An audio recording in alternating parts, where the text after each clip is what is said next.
Now let's return to that breaking news we brought you in the last hour. The news of another school shooting in the United States, this one in Wisconsin. We understand that 5 people are dead, 5 are injured. The Madison police say that they believe the shooter was someone they describe as a juvenile and is among the dead. Today, around 10:57 a.m., our officers were responding to a call of an active shooter at the Abundant Life Christian School here in Madison. When officers arrived, they found multiple victims suffering from gunshot wounds.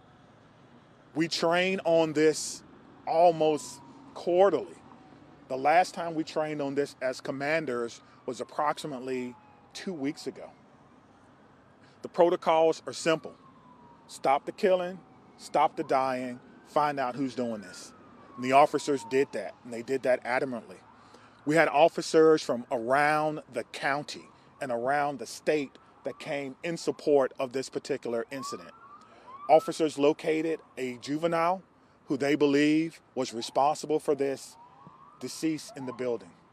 Additionally, the officers began administering life-saving efforts to anyone who was wounded and making sure that those persons were transported.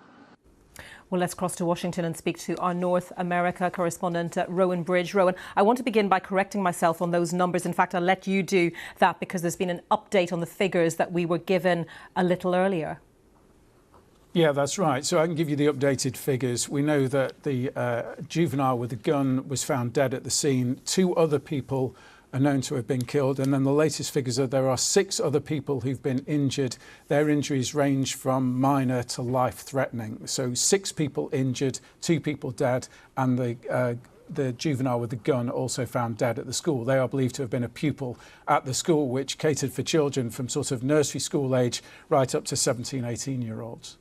Yes, tell us more about this school then. Yes, it has a few hundred pupils. It's in Madison, which is the state capital of Wisconsin.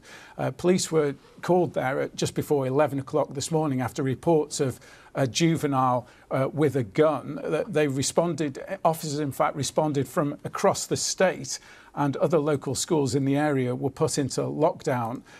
Police say they are now combing through the school for evidence, but they say there is no other threat to other local schools. They have now been released from those lockdowns, but it was described as a sad, sad day for the local community by the chief of police in a news conference earlier on.